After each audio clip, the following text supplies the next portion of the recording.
Selamat malam semuanya. Nggak terasa sudah 1 minggu kita bertemu lagi.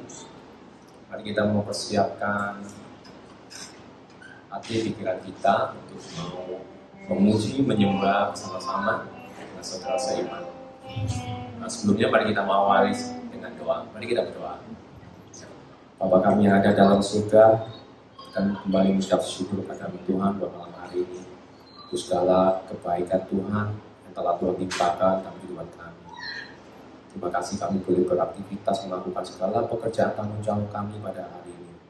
Dan kini tiba saatnya kami Tuhan beri kesempatan kepada kami untuk boleh berkumpul bersama-sama, memuji, memuliakan nama-Mu. Berkati kami semua, berikan kerinduan dalam hati kami masing-masing untuk boleh terus mencari kebenaran Tuhan, mencari hadirat Tuhan, mencari wajah-Nya Tuhan di tempat ini. Beri motivasi yang baik dan benar dalam kami mencari Engkau. Dan biar apa yang kami lakukan semuanya hanya untuk kemuliaan nama-Mu. Kami kembalikan semua pujian hanya untuk Engkau. Karena Engkau sendiri yang layak menerima semuanya itu. Terpujilah nama-Mu, hanya di dalam nama Yesus Kristus Tuhan kami berdoa mengucap syukur. Haleluya. Amin. Sudah siap semuanya? Siap. Puji Tuhan, itu Laskar Kristus harus siap gitu. Kalau siap saya undang bangkit begini semuanya. Haleluya. Amin. Kita mau menyanyikan lagu nomor 17, Allah itu baik. Kita sekarang mau memuji kebaikan Tuhan sekalipun kita nggak baik. Sering kali kita itu nakal atau bahkan melanggar firman-Nya. Tapi Dia tetap Bapa yang baik. Kasih setianya tetap mengampuni kita. Tapi bukan berarti kita bisa berbuat dosa ya. Ada hukumannya. Ayo mari kita mau mulai semuanya. Kita menyanyikan bersama-sama Allah itu baik. Haleluya. Kita mau memuji Tuhan dengan tepuk tangan ya. Amin.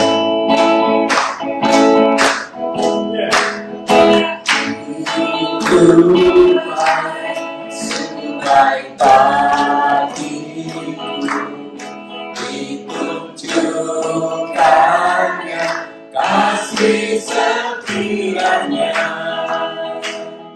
yang menyediakan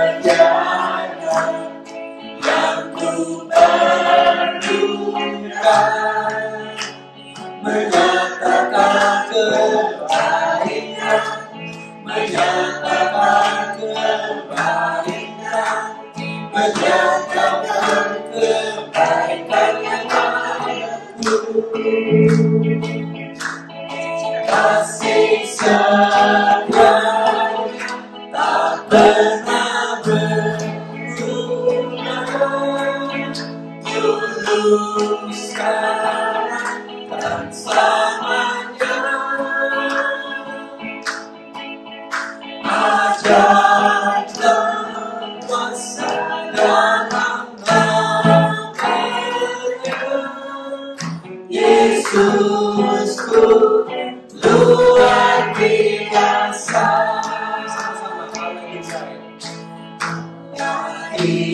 Ikulah sebaik bagiku ditunjukkannya kasih setianya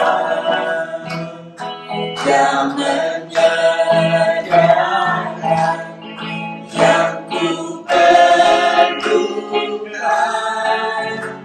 menyatakan kebaikan, menyatakan kebaikan, menyatakan kebaikan yang padaku.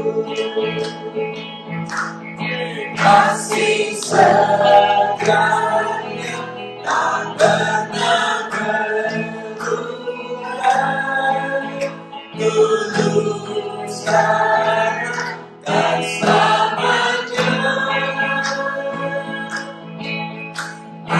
Ajaiblah kuasa dalam nama-Nya, Yesusku luar biasa. Kasih setianya kasih setianya tak pernah berubah, dulu, sekarang, dan selamanya. Ajarkan kuasa dalam namanya, Yesusku luar biasa. Kasih setianya tak pernah berubah, dulu, sekarang, dan selamanya. Ajarkan kuasa dalam namanya, Yesusku luar biasa.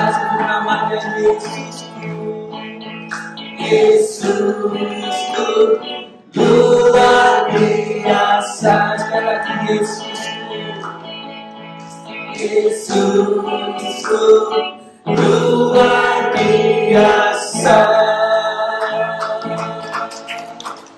Amin. Oke, kita mau nyanyikan sama-sama pujian ini.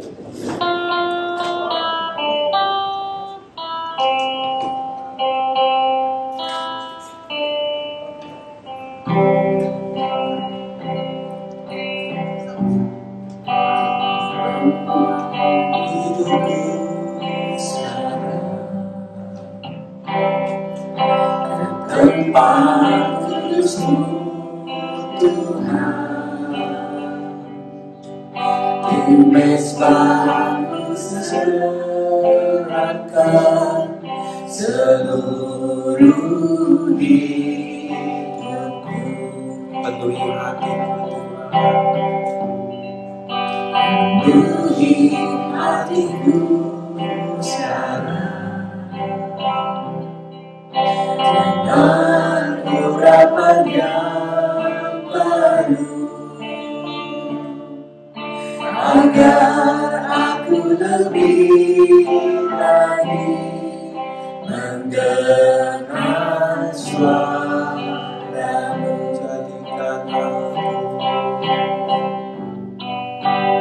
Jadikan aku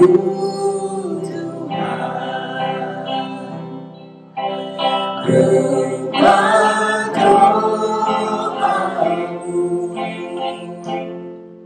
agar semua suku bangsa akan menyembah-Mu. Jadikan aku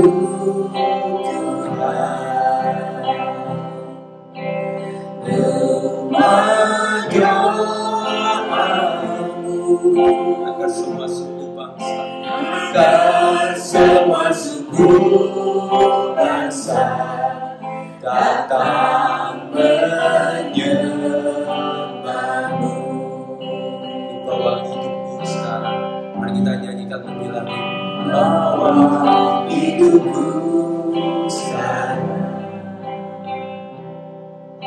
ke tempat kudus-Mu Tuhan,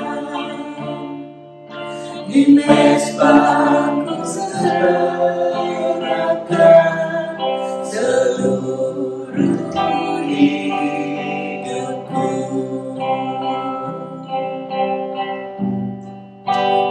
Penuhi hatiku sekarang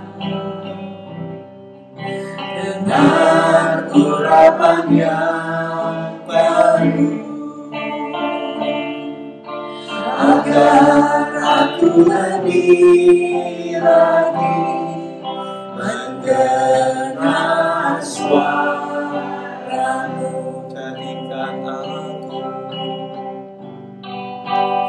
Jadikan aku Tuhan,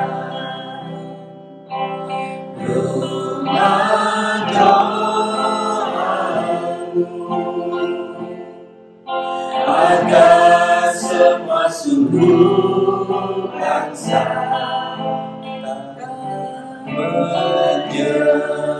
menyembahmu, jadikan aku, jadikan aku rumah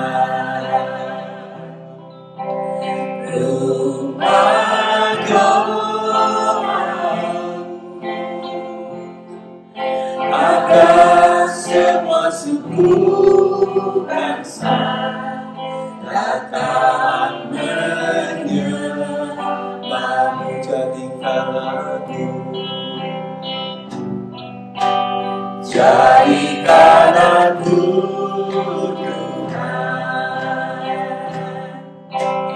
rumah doamu, agar semua suku bangsa datang menyembahmu, jadikan aku, jadikan aku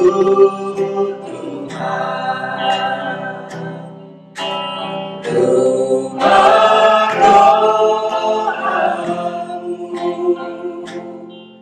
agar semua suku bangsa datang menyembahmu, agar semua suku bangsa, agar semua suku bangsa, agar semua suku bangsa, agar semua suku bangsa, agar semua suku bangsa, agar semua suku bangsa datang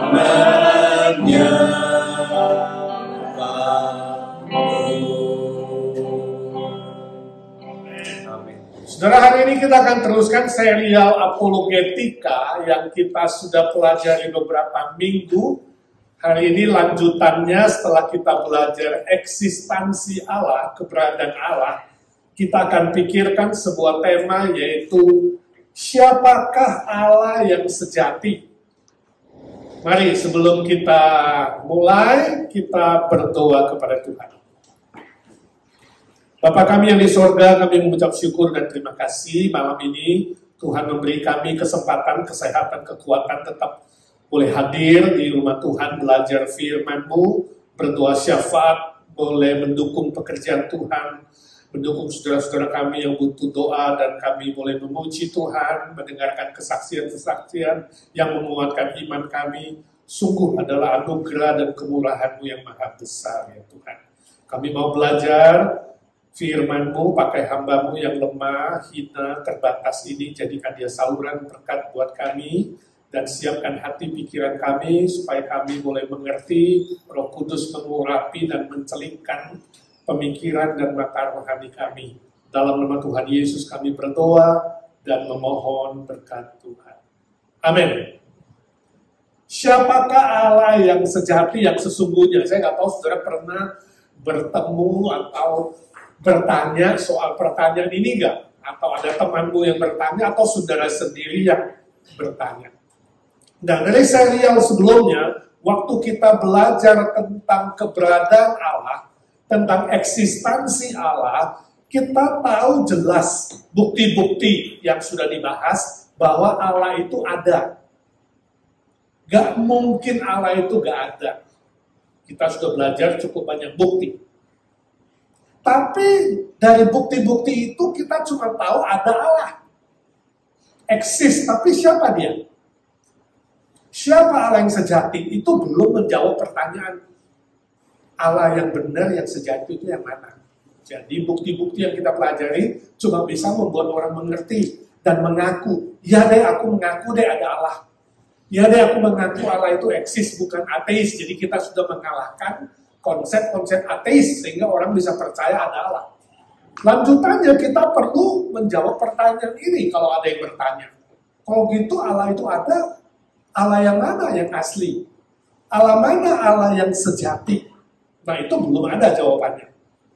Tidak heran di dunia ini ada begitu banyak agama yang coba menawarkan Oh, Allah yang sejati begini, Allah yang sejati begono. Jadi agama-agama di dunia ini mencoba mengerti dan menjelaskan siapa Allah yang sejati. Tapi manusia sudah berdosa. Pikirannya, hatinya sudah tercemar. Tidak mungkin manusia yang berdosa bisa mengenal Allah yang suci. Tidak mungkin manusia yang terbatas bisa mengenal Allah yang tak terbatas. Hanya boleh mereka-reka. Tidak heran agama-agama yang coba mereka-reka dan memberi jawab itu tidak ada yang sama. Kontradiksi satu dengan yang lain, betul? Satu bilang begini, satu bilang begitu, kontradiksi dan memang hanya abstrak. Karena nggak ada yang pernah melihat Allah. Nah, yang lalu saya sudah kasih ilustrasi tentang 4 orang buta yang pengen menjelaskan gajah. Tapi sama-sama buta. Orang buta bagaimana menjelaskan gajah wong tidak pernah lihat? Ya, tidak heran yang pegang badannya bilang gajah itu seperti tembok. Yang pegang ekornya bilang gajah itu seperti kemuceng. Yang pegang kakinya bilang gajah itu seperti pohon pisang. Yang pegang kupingnya bilang gajah itu seperti daun talas. Yang pegang belalainya bilang seperti selang penyemprot pemadam kebakaran. Gak ada yang tepat, satu pun gak ada yang tepat. Demikianlah agama-agama di bumi ini ketika menjelaskan tentang Allah. Gak ada yang benar, gak ada yang tepat, sebab gak mungkin manusia yang sekecil debu itu bisa menjelaskan dan menemukan Allah yang sejati. Nah, lalu bagaimana? Bagaimana kita bisa mulai meyakinkan orang lain waktu kita mau menjelaskan Allah yang sejati? Nah, kita harus mulai dari bukti-bukti yang sudah kita pelajari itu. Dari bukti-bukti kebenaran logis yang kita jelaskan itu, kita mau lanjutkan dengan kebenaran logis Allah yang sejati itu harusnya Allah yang bagaimana? Ya, nangkap ya logikanya. Nah, sekarang kita lihat ada 5 hal. Yang pertama, bila Allah menciptakan dan mengontrol alam semesta, maka logikanya Allah itu harus maha kuasa, maha sempurna, maha baik, dan maha kekal. Artinya Allah itu harus melebihi segala sesuatu yang disebut dengan energi atau materi. Jadi kalau ada orang bilang, oh bagi saya Allah itu adalah sebuah energi yang besar. Sebuah kekuatan yang tak terhingga. Kita bisa mengatakan, no. Kalau dia menciptakan alam semesta yang begitu indah, harusnya dia apa? Maha sempurna, maha baik, maha kekal. Materi nggak punya sifat itu. Energi nggak punya sifat itu. Hari ini ada nggak agama yang mengajarkan Allah itu hanya energi? Ada saksi Jehovah misalnya. Saksi Jehovah percaya itu seperti energi Allah itu. Kekuatan yang luar biasa. Seperti colokan listrik, ya. Kalau saudara fan, belum colok di listrik mati kan, tapi fan atau handphone saudara colok di listrik nyala. Jadi Allah itu seperti apa? Allah itu seperti sumber listrik. Nah ini orang-orang begini mengerti Allah itu energi, seperti pembangkit listrik. Tapi ingat, Allah yang sejati harus melebihi itu, betul? Karena dia sanggup menciptakan alam semesta yang begitu sempurna, nggak mungkin hanya sebuah power, hanya sebuah energi besar, Big Bang, bang, itu energi juga. Mereka nggak mau mengaku ada alat yang berpribadi, itu hanya sebuah kekuatan. Kita mengatakan no, ya, sebab Allah yang maha sempurna, maha kekal, yang menciptakan alam semesta harus bisa melebihi energi. Logikanya. Ya, jadi kita ingin memenangkan pikiran. Yang kedua, bila Allah yang merancang alam semesta ini dengan indah dan baik, maka Allah harus maha bijak, maha jenius, maha tahu, dan maha kasih. Dia harus melebihi segala ilmu pengetahuan. Nah, dunia barat menawarkan bahwa Allah itu seperti ilmu pengetahuan. Yunani misalnya, begitu meninggikan ilmu pengetahuan dan apa? Filsafat. Ya, Allah itu seperti sebuah pengetahuan, hikmat. Dalam Alkitab memang ada bilang hikmat. Tapi ada orang mengerti Tuhan yang sejati, Allah sejati hanya seperti apa? Seperti sebuah ilmu filsafat, ilmu pengetahuan yang maha hebat. Kita bilang harusnya lebih dari itu. Sebab dia bisa merancang begitu indah. Harus melebihi semua pengetahuan di bumi ini. Harus melebihi semua filsafat yang bisa diajarkan manusia dan disebutkan oleh manusia. Jadi kita mulai menaklukkan pemikiran-pemikiran mereka yang begitu mengagungkan dan mengalahkan ilmu pengetahuan. Science. God is science. Ya, kita bilang no, must be beyond science. Melebihi ilmu pengetahuan. Beyond philosophy. Beyond semua ilmu pengetahuan yang pernah dicapai oleh manusia. Oke? Nomor 3. Bila Allah yang membuat hukum moral, nah kita udah belajar bukti dari hukum moral kan? Hukum moral, maka logis yang Allah itu harus maha adil dan maha benar. Logisnya, ya kan? Karena moral yang paling tinggi itu keadilan dan kebenaran dia harus melampaui segala tradisi, budaya, dan nilai keadilan buatan manusia. Nah, ada agama-agama tradisi di muka bumi ini, betul? Oh, sorry ya, you mau kenalkan Yesus. No. Kita ini udah turun-temurun 10-12 generasi. Semua sudah tradisi. Apalagi khususnya tradisi Tionghoa, betul kan? Tradisi Chinese itu luar biasa. Memenangkan orang yang punya konsep agama tradisi sangat sulit. Nah, bagaimana kita bisa menjelaskan bahwa Allah yang sejati itu melebihi tradisi? Sebab tradisi buatan manusia. Melebihi budaya. Sebab budaya buatan manusia. Harusnya Allah yang sejati melampaui semua itu. Ya, kenapa? Sebab budaya dan tradisi manusia itu relatif. Ya kan? Negara ini, tradisi ini bilang boleh, tradisi ini bilang nggak boleh. Ada tradisi yang boleh kawin lebih dari satu istri, poligami ada yang nggak boleh, betul? Budaya juga begitu. Ada budaya yang meninggikan laki-laki, ada yang meninggikan wanita. Berbagai macam budaya. Nah, kalau budaya itu berbeda-beda, tradisi itu berbeda-beda, bagaimana mungkin dia itu bisa menjadi sebuah agama yang universal yang dipegang oleh semua orang? Harusnya Allah yang sejati melampaui semua tradisi, melampaui semua budaya atau nilai keadilan yang dibuat oleh manusia. Ya kan? Adil nggak kalau satu suami boleh punya 4 istri? Nggak adil. Saya pernah tanya, saya kalau ketemu teman-teman di Indonesia, kadang ya, yang punya latar belakang agama lain, atau saya waktu naik taksi, naik Uber, setelah tahu berbeda, saya tanya, menurut kamu Allah yang sejati adil nggak? Adil. Benar, harus adil. Harus, oke. You percaya nggak bahwa laki-laki boleh punya 4 istri? Ya saya percaya kok, agama saya boleh kok. Oke, kenapa wanita nggak boleh punya 4 suami? Adil nggak? Kalau ada agama yang mengatakan laki boleh punya 4 istri, sedangkan istri nggak boleh punya 4 suami, sih. Keadilan itu kadang-kadang bisa diciptakan oleh manusia.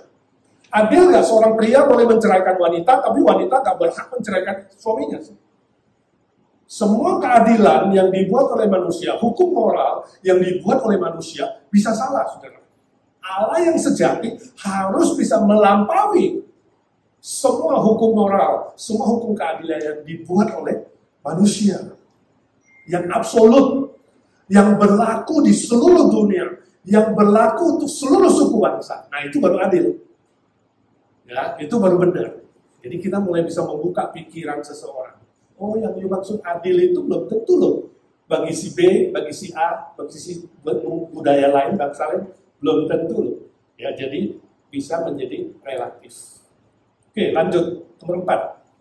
Bila Allah yang tidak bisa tidak ada, ingat masih ontologi, di bukti ontologis, dia tidak bisa tidak ada, berarti selalu ada. Logikanya adalah Allah harus memiliki kepribadian yang sifat-sifatnya maha sempurna, antara lain maha kekal, tak terbatas oleh ruang dan waktu, tak terbatas oleh hikmat manusia dan lain-lain. Dia harus maha kudus, dia harus maha hadir, dia harus maha tahu, dia harus maha kuasa, dia harus maha kasih dan maha baik. Jadi semua sifat-sifat kepribadian yang sempurna, melampaui rasio, melampaui emosi dan melalui kehendak, itulah Allah yang sejati. Kalau tidak demikian, dia bukan Allah yang asli, bukan Allah yang sejati. Jadi dia harus punya rasio, dia pribadi. Pribadi itu definisinya apa pribadi? Harus punya pikiran, harus punya perasaan, harus punya kemauan. Kalau energi nggak punya itu, jadi energi bukan kepribadian. Pribadi harus punya pikiran, Allah yang sejati harus punya pikiran yang sempurna, emosi yang sempurna, kehendak yang sempurna, yang melampaui segala sesuatu. Absolut.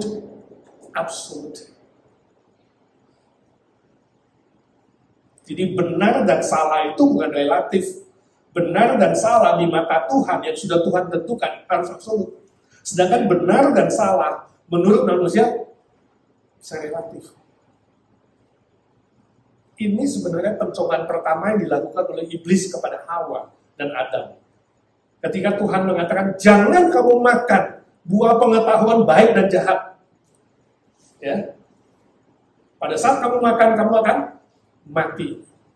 Ternyata iblis bilang, Hawa makan aja, lu gak bakal mati kok.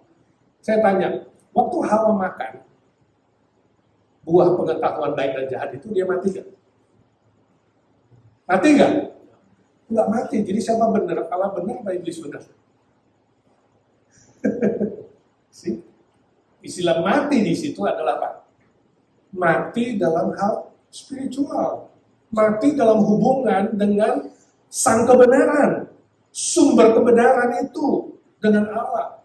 Iblis mengatakan, kalau kamu makan, kamu akan seperti Allah, fotokopinya Allah, mengetahui yang baik dan jahat. Jadi Allah mengetahui baik dan jahat. Apa artinya? Oh, jadi Allah baik dan jahat tuh. Bukan. Mengetahui baik dan jahat artinya, kalau kamu makan buah itu, kamu bisa buat definisi sendiri. Mana baik, mana tidak baik. Pengetahuan baik dan jahat, mana baik dan mana jahat, kamu yang tentuin. Sehingga hari ini, berbicara baik dan jahat, manusia punya definisi yang beda-beda. Relatif. Tapi bagi Tuhan, baik dan jahat itu, definisinya selalu absolut, selalu benar, di mana-mana secara universal. Jadi waktu kita menjelaskan baik dan jahat itu, kita mau tahu, ukurannya mana? Ya, harusnya ukurannya adalah pribadi Allah yang sempurna. Kata-kata Allah yang sempurna, yang selalu tak pernah salah dan benar ukurannya. Ya, nah itu. Nomor 5. Allah yang patut dipuja atau disembah.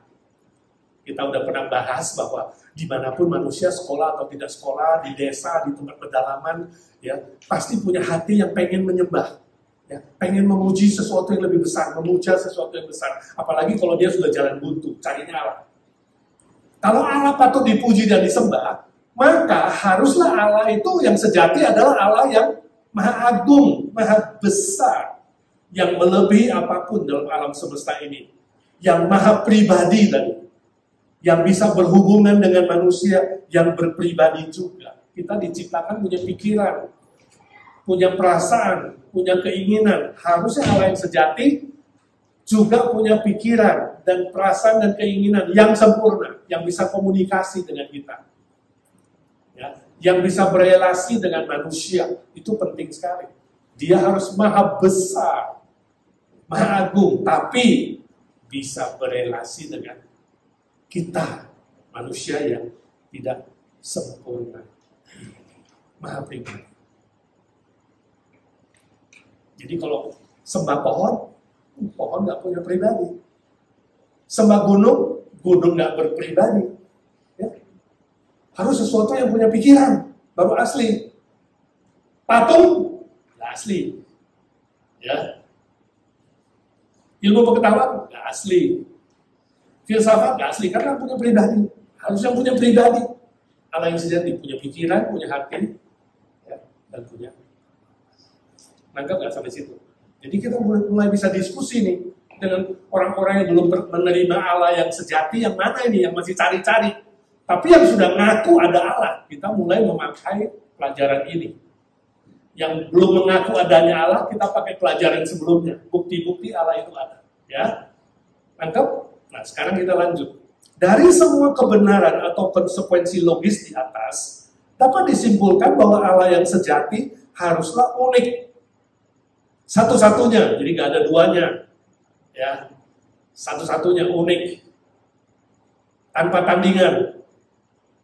Makanya kita belum tentu kalau bilang semua agama Allahnya sama. Nah, ada yang bilang gitu kan, semua agama sama aja, Allahnya sama kok. Satu kok, cuma jalannya beda-beda, semua sama. Mungkin nggak? Mungkin nggak semua agama sama? Nggak mungkin, karena dia harus unik. Dia harus satu-satunya yang berbeda. Ya, nggak mungkin bisa sama. Ya. Dari konsekuensi logis yang kita pelajari, dia harus tanpa tandingan, nggak bisa ada saingannya. Tanpa tandingan.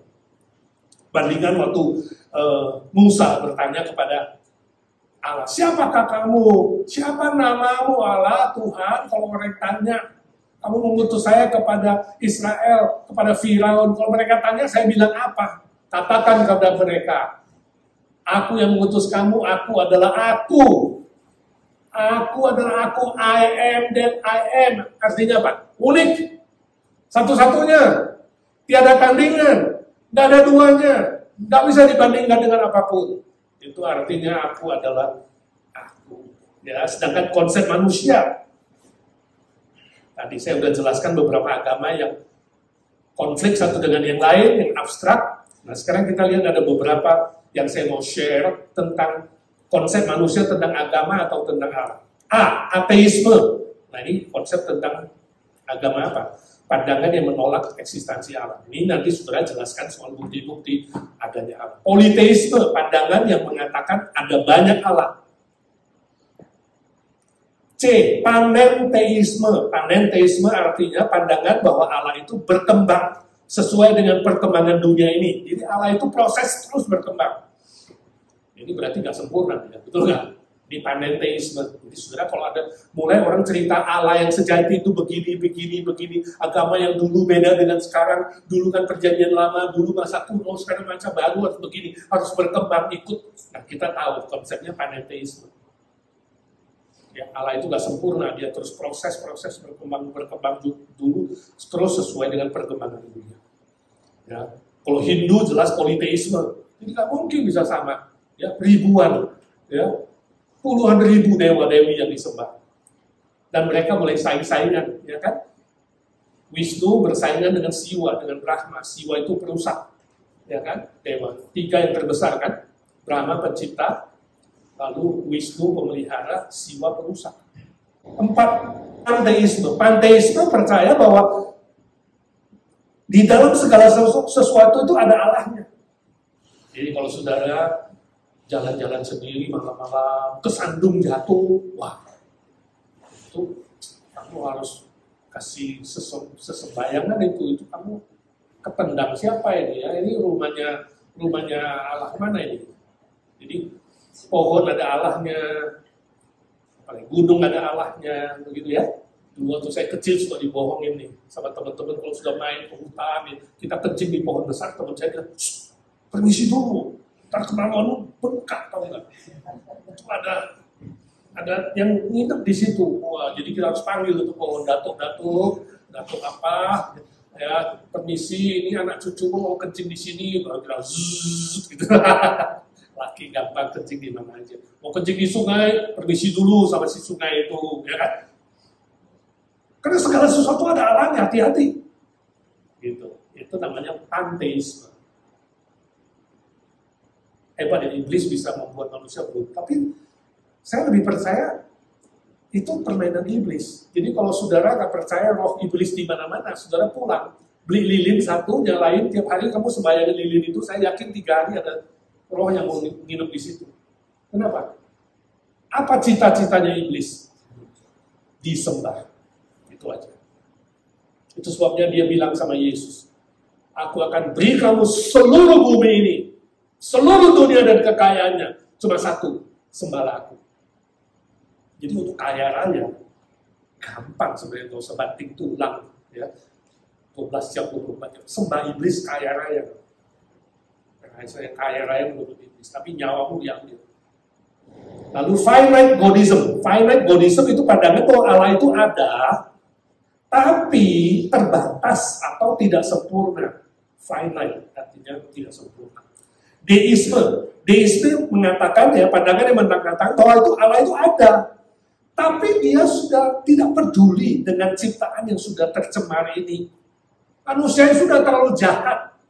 Allah sudah bosan sama kita. Dia seperti kakek tua yang pergi libur, udah gak peduli dengan bumi ini. Bumi ibarat ciptaan dia seperti sebuah jam waker. Begitu diciptakan bumi, jam waker itu diputar-putar sampai penuh, lalu ditaruh situ jalan sendiri. Tik-tok, tik-tok, tik-tok, tik-tok. Bumi ini makin lama makin tua. Nanti jalannya makin pelan. Tik-tok, tik-tok. Kiamat. Allah udah gak pusing sama bumi yang rusak dengan manusia. Ya? Itu deisme. Secara sadar atau tidak sadar, cukup manusia percaya ini. Walaupun ada orang Kristen loh, percaya Tuhan Yesus, tapi masih percaya deisme juga campur. Jadi waktu dia susah, waktu dia sakit, waktu ada masalah, dia bilang, Tuhan udah gak sayang sama aku. Dia udah gak dengar doa aku, entah kemana pergi. Lalu dia nyanyi lagu Ebit G. Ade. Ya kan? Barangkali di sana ada jawabnya. Mengapa di tanahku terjadi bencana? Udah bencana. Lalu jawabnya apa? Mungkin Tuhan mulai bosan. Jadi Tuhan sudah bosan dengan manusia. Melihat tingkah kita yang selalu salah dan banyak dengan dosa-dosa. Jadi manusia berdosa itu Allah benci, bosan, marah. Jadi yang jadi guru sekolah minggu kadang-kadang juga salah ngajar anak atau orang tua. Anaknya waktu nakal dia bilang apa? Udah gak bisa didik anak dengan baik gitu. Awas ya, Tuhan marah sama kamu. Pakai nama Tuhan. Itu namanya memfitnah Tuhan. Itu konsep deisme, sadar atau tidak sadar. Menganggap Allah itu pendendam, membenci. Ya, lalu sudah tidak mau lagi peduli dengan manusia. Ya, jadi kita mulai bisa menjelaskan Allah yang benar gak begitu. Dia harusnya maha kasih, dia maha baik, dia maha sempurna. Gak mungkin dia itu balas-membalas kayak manusia seperti kamu itu loh, tukang balas dendam, tukang jealous, tukang simpen kepahitan. Allah yang sejati gak harusnya begini. Ya, kita jelasin. G. Teisme. Teisme adalah sebuah pandangan bahwa Allah itu tidak terbatas dan tidak sama dengan alam semesta ini. Ya. Lebih dari alam semesta. Contohnya misalnya monoteisme. Allah itu esa, satu pribadi. Seperti sila pertama Pancasila. Ketuhanan yang Maha Esa, monoteisme. Tapi monoteisme itu atau monisme sama mono. Monisme itu dari asal kata mono. Mono berarti satu. Allah itu esa satu-satunya. Mutlak tanpa relasi dengan apapun dan siapapun. Nah ini menjadi kurang tepat. Jadi kita boleh tanya. Jadi menurut kamu Allah itu esa? Ya. Esa itu gitu artinya. Kalau belum ada siapa-siapa, belum ada manusia, belum ada malaikat, belum ada ciptaan, sejak kekal itu hanya Allah sendirian. Satu pribadi. Ya, esa. Gak mungkin. Harus lebih satu pribadi. Pastinya satu pribadi sendiri yang mutlak, absolut. Oke. Kalau Allah itu absolut sendirian, satu pribadi, sejak kekekalan, sebelum ada manusia, malaikat, dan yang lain. Saya tanya, Allah yang kamu percaya itu Allah yang maha kasih.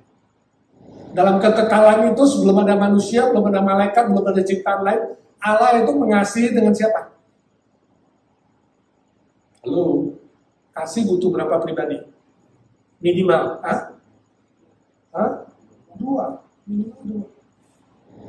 Jadi lebih masuk akal mana? Allah yang satu pribadi sejak kekekalan atau lebih dari satu pribadi? Nah, jadi kita mulai membuat manusia berpikir. Oke. Jadi Allah yang sejati itu berapa pribadi sejak kekekalan? Bukan mungkin satu dong. Kalau satu sendirian, pasti dia kejam. Dia absolut, pasti diktator. Dia mau ngasih dengan siapa? Nah, jadi kita meninggalkan sebuah pertanyaan yang cukup dalam. Untuk mengenal Allah yang sejati, aku setuju. Dia Allah yang esa. Dia melebihi alam semesta, setuju. Tapi harusnya, dia nggak boleh sendirian satu pribadi. Lalu bagaimana? Kita tanya Alkitab. Mari kita lihat apa kata Alkitab. Kita baca firman Tuhan. Yohanes 1, ayat 1 sampai 3. Kemudian Yohanes 1, 14-18. Mari kita baca sama-sama firman Tuhan. 1, 2, 3. Pada mulanya adalah firman. Firman itu bersama-sama dengan Allah. Dan firman itu adalah Allah. Dia pada mulanya bersama-sama dengan Allah. Segala sesuatu dijadikan oleh dia. Dan tanpa dia, tidak ada sesuatu pun yang telah jadi dari segala yang telah dijadikan. 14. Firman itu telah menjadi manusia dan diam di antara kita. Dan kita telah melihat kemuliaannya, yaitu kemuliaan yang diberikan kepadanya sebagai anak tunggal Bapa, penuh kasih karunia dan kebenaran. 18. Tidak ada seorang pun yang pernah melihat Allah, tetapi anak tunggal Allah yang ada di pangkuan Bapa, dialah yang menyatakan. Indah sekali, jelas sekali firman Tuhan ya. Istilah pada mulanya berarti kekal. Kekal. Pada mulanya berarti sebelum ada awal, sebelum ada akhir. In the beginning means maha kekal. Pada maha kekal itu sudah ada apa? Firman. Firman itu adalah Allah pencipta. Firman yang menciptakan segala sesuatu. Itu sebabnya kalau saudara baca kitab Kejadian, berfirmanlah Allah. Jadilah, jadilah, jadilah, ya kan? Binatang, tumbuhan, cakrawala, matahari, bintang, bulan, jadilah, jadilah. Jadi firman itu begitu berfirman langsung jadi. Firman itu pencipta segala sesuatu. Pada mulanya, kitab Kejadian juga mulai dari pada mulanya. Pada mulanya Allah Bapa, Allah menciptakan, Elohim menciptakan segala sesuatu. Lalu firman mengatakan jadi, kemudian roh melayang-layang, ya kan? Saudara melihat, bukan satu pribadi. Allah sang pencipta itu 3 pribadi, ya kan? Allah, Bapa, ada firman yang berkatakan, ada roh yang melayang-layang. Lalu dikatakan apa? Ayat 14. Firman itu menjadi manusia. Firman itu tadinya apa? Roh. Nggak kelihatan, abstrak. Tapi karena manusia nggak bisa kenal siapa sang pencipta, maka sang pencipta itu rela jadi manusia. Kita mulai membuka pikiran manusia. Kita terbatas, nggak mungkin cari Allah. Agama nggak mungkin cari Allah. Nggak bakal ketemu. Yang pasti yang benar itu Allah cari kita. Sang pencipta itu harus turun cari kita. Teologi yang benar itu, teologi dari atas ke bawah. Gak mungkin bawa ke atas. Karena kita berdosa, kita limited, kita terbatas, gak punya segala sesuatu. Gak mungkin mencari yang sempurna. Yang sempurna, yang rela menurunkan dirinya, merendahkan dirinya. Mencari kita. Itu namanya firman. Roh yang firman itu kemudian jadi manusia. Itulah Natal. Sebab itu Natal sangat penting. Kita mengingatkan dan mengumumkan kepada dunia, Allah datang mencari manusia, sebab manusia tidak mungkin cari Allah. Teologi dari atas adalah teologi yang benar. Dan 18 diulangi, gak ada seorang pun yang pernah melihat Allah. Gak mungkin. Jadi jangan minta, saya mau lihat Allah dulu, baru percaya. Kalau ada temanmu bilang begitu gimana? Itu sombong kan? Ada orang begitu kan? Saya mau lihat Allah dulu, sebelum lihat aku gak mau percaya. Kalau ada yang begitu, bagaimana kamu? Saya ingat dulu satu misionari di Indonesia. Ada orang yang keras kepala gak mau percaya. Dia terus mau melihat Allah. Lalu misionari bilang, besok jam 12 siang datang ke rumahku. Saya akan kasih kamu lihat Allah. Jadi datang si bapak itu. Lalu datang, misionari bilang, ayo kita keluar. Kamu lihat gak itu matahari? Oke. Allah ada di balik matahari itu. Lihat matahari itu 5 menit. Lalu bapak itu bilang, gila kamu ya. Lihat 5 menit, belum 1 menit, buta gua. Lalu misionari itu bilang, lihat matahari ciptaannya saja kamu gak sanggup. Apalagi kamu lihat sang penciptanya. Kamu kira matamu apa? Mata diciptakan untuk menikmati ciptaan Tuhan, bukan untuk membuktikan adanya Allah pencipta. Bapak itu bertobat. jadi percaya Yesus. Ada banyak ilustrasi yang Tuhan bisa pakai segala pintu untuk membuka mata mereka bahwa jangan sok kamu gak mungkin cari Allah, yang benar itu Allah cari kamu. Gak ada seorang pun melihat Allah, tapi anak tunggal Allah yaitu Yesus Kristus, firman itu menunjukkannya kepada kita. Indah sekali ya. Jadi kita katakan Allah yang sejati itu harus datang dari surga. Allah yang sejati itu harus maha segala-galanya. Allah yang sejati itu harus lebih dari satu pribadi. Baru ada cinta kasih, baru ada relasi. Ya, jadi kita jelaskan bahwa Allah yang sejati itu adalah Esa dalam natur sifat-sifatnya, tapi 3 dalam pribadinya. Itu 1 Yohanes 5 ayat 6-7.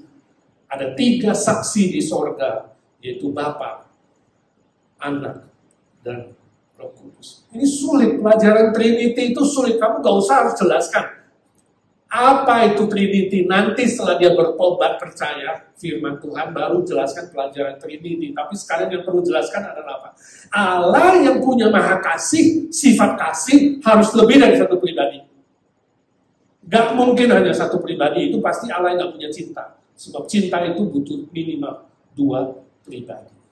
Jadi dari sejarah Yesus Kristus, mulai dari kelahiran, kehidupan dan pelayanan, kematian, kebangkitan, dan kenaikan ke sorga, kita mendapatkan bukti yang sah bahwa Yesus Kristus adalah Allah yang sejati. Amin. Dari sejarah Yesus, you boleh gak percaya Alkitab. Kalau ada temanmu gak mau percaya Alkitab, katakan gak apa-apa. Saya mau kamu belajar sejarah.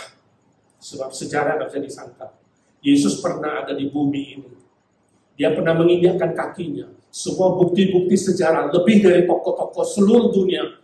Dia pernah lahir, dia pernah hidup di sini, dia pernah hidup 33,5 tahun, pelayanannya 3,5 tahun terakhir, mengguncangkan dunia, melakukan banyak mujizat. Dia pernah mati, dia pernah bangkit, dia naik ke surga. Itu semua tercatat dalam sejarah. Dari sejarah Yesus Kristus, kita tahu kata-katanya benar, sebab dia tidak pernah dusta. You sampai hari ini gak bisa ketemu satu kali pun Yesus berdusta dan mengomong yang salah. Gak ada. Gak ada yang bisa menyangkal kematian dan kebangkitannya. Dari sejarah Yesus Kristus, kita dapat katakan, dialah Allah yang sejati, dialah Allah yang asli, yang turun dari surga. Amin. Jadi setelah kamu jelaskan logikanya, saudara perlu jelaskan tentang Yesus Kristus. Oke, aplikasinya. 1. Bangunlah relasi yang lebih akrab dengan Yesus Kristus. Dan kuasailah sejarahnya di bumi ini. Jadi kamu harus bisa cerita tentang kelahirannya, tentang kematiannya, tentang kebangkitannya. Harus menguasai sejarah Yesus. Maka saudara akan lebih percaya diri waktu meyakinkan orang lain. Dan bisa menjawab pertanyaan-pertanyaan yang berkaitan dengan Allah yang sejati. Sebab finalnya adalah siapa? Yesus Kristus. Pribadi yang sempurna. Lalu kedua, di PR sekalian. Tanyakan pada 3 orang Kristen. Kenapa kamu percaya Yesus? Jadi kita mau tahu, ini Kristennya Kristen apa ini? Kristen KTP, Kristen tradisi, dia ngerti nggak kenapa percaya Yesus? Alasannya apa? Motifnya apa ikut Yesus? Ya harus ada sesuatu alasan yang kuat. Nah, kamu harus jelaskan kepada dia bahwa nanti percaya Yesus itu fondasi yang paling kuat adalah selain firman Tuhan, dia mengenal sejarah Yesus dan menerima secara pribadi siapa Yesus Allah yang sejati itu. Itu harus punya fondasi. Juga tanyakan kepada non-Kristen, kenapa belum mau percaya Yesus? Kalau udah jelas, gue gak mau percaya, tanya alasannya kenapa. Dari situ kamu masuk memenangkan pikirannya, menaklukkan pikirannya, lalu menawarkan jawaban, yaitu apa? Yesus Kristus yang mati dan bangkit kembali. Amin. Itulah Injil. Injil cuma ada 2 tiang. Kematian Yesus menebus dosa kita, dan kebangkitan Yesus itu menjamin garansi pasti dapat hidup kekal. Amin. Jadi apa 2 tiang apa? Kematian Yesus Kristus dan kebangkitan Yesus Kristus. Mari kita berdoa. Tuhan Yesus, terima kasih hari ini kami belajar firman-Mu. juga sejarah. Kaulah satu-satunya Allah yang sejati, yang asli, yang rela datang ke dunia memperkenalkan Bapa kepada kami. Kau rela mati bagi kami dan bangkit bagi kami. Kuatkan iman kami, fondasi iman kami, agar kami makin akrab berelasi dengan Engkau melalui doa, melalui hubungan pribadi kami. Terima kasih Tuhan, tanamkan pengetahuan ini dalam pikiran hati kami supaya kami boleh menjadi berkat bagi orang-orang di sekitar kami, khususnya yang belum mengenal Tuhan. Pakai kami menjadi alat yang berguna untuk kerajaan-Mu dan kebenaran-Mu dan kemuliaan-Mu. Terima kasih Tuhan. Kami berdoa bersyukur dalam nama Tuhan Yesus Juru Selamat kami yang hidup. Amin. Dia sanggup melakukan segala perkara. Allah sanggup melakukan segala perkara, dulu, sekarang, dan selamanya. Kuasanya tak berubah. Bapa di surga, Engkau Allah yang Maha Kuasa, Maha Sanggup, Tuhan Yesus. Kami bersyukur Kau berjanji tidak pernah meninggalkan anak-anak-Mu.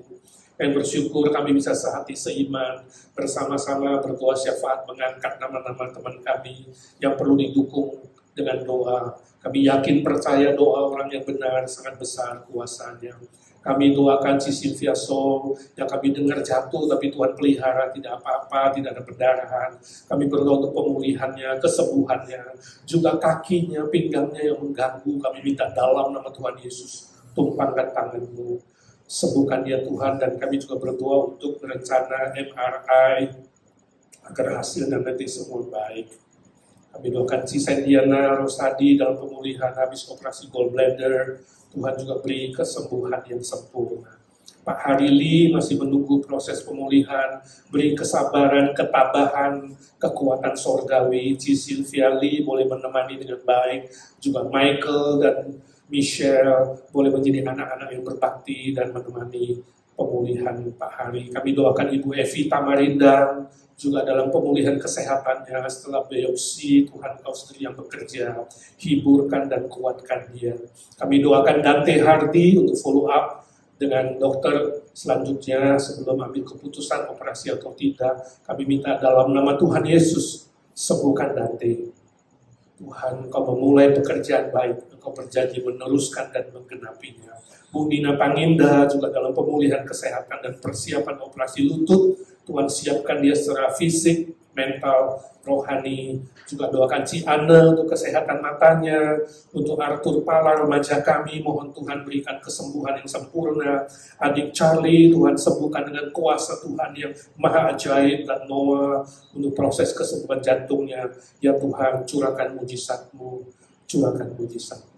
Curahkanlah kuasa-Mu Tuhan, mujizat terjadi di tempat ini. Curahkanlah kuasa-Mu Tuhan, mujizat terjadi sekarang ini. Ya Tuhan, kami doakan para senior kami, Om Paul Wardana menjadi koordinator Evergreen, beri kesehatan, kekuatan, sukacita, dan juga dia dengan sabar boleh membimbing, menemani para Evergreen, khususnya rencana mau adakan persekutuan akhir Agustus, awal September. Tuhan Kau sendiri yang siapkan dia, berkati semua senior lainnya, Tante Lucy, Tante Isha, Tante Aiwati, Tante Sumi, Tante Nelly, Ci Irene, Ci Rostin, Ci Eti, Om Budi Pualamsa, dan mereka yang hidup dalam kesendirian, Tuhan hiburkan dan kuatkan. Pak Indra dalam pemulihan kesehatan punggung, juga semua senior-senior lain Tuhan, yang tidak kami sebut satu persatu. Tuhan, berilah mereka hati yang terus melayani Tuhan sebagai prajurit-prajurit doa. Berkati anak, mantu, cucu, takut akan Tuhan dan tahu hormat orang tua, memelihara orang tua dengan baik. Kami doakan seluruh pelayanan IGNC, para aktivis boleh setia melayani Tuhan dan dengan motivasi yang murni mengasihi Tuhan dan untuk kemuliaan Tuhan.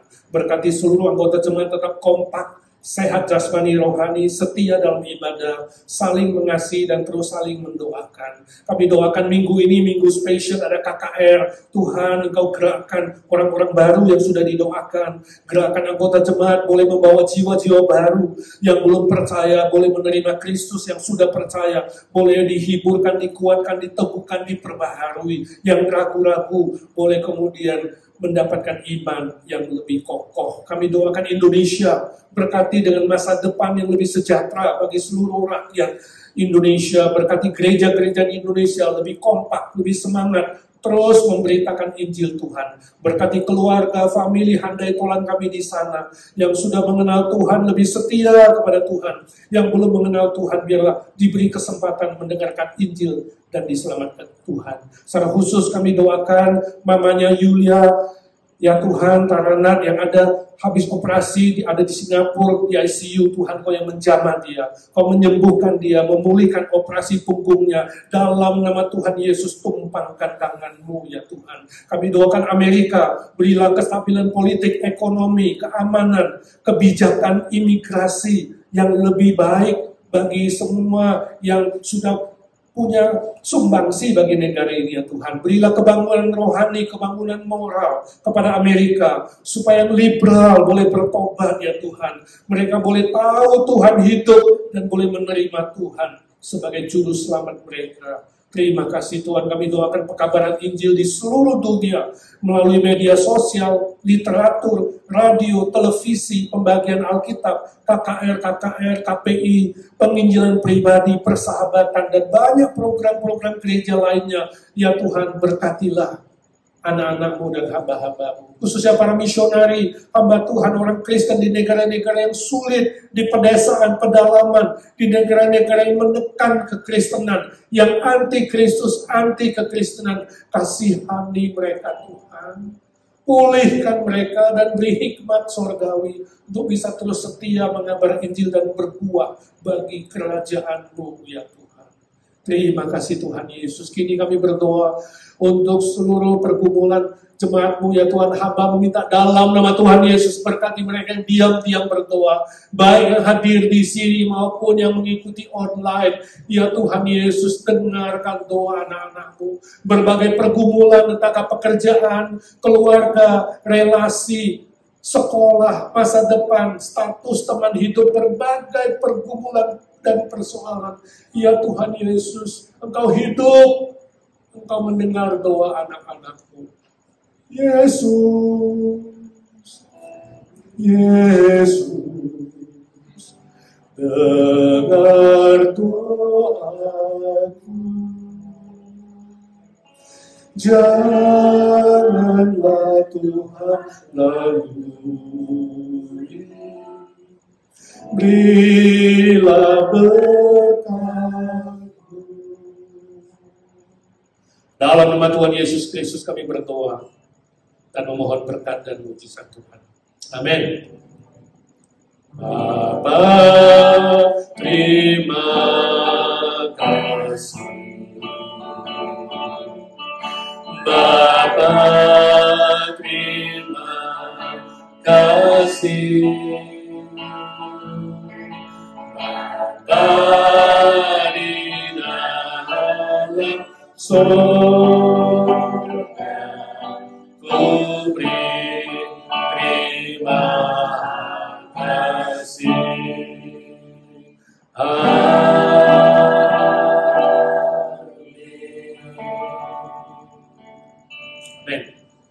Saudara, minggu ini minggu khusus, minggu KKR yang kita lakukan sebulan sekali. Jangan lupa doakan teman-teman baru yang sudah didoakan, ajak, dan minggu ini ya, datang berbuah bagi kerajaan Tuhan. Tuhan memberkati saudara.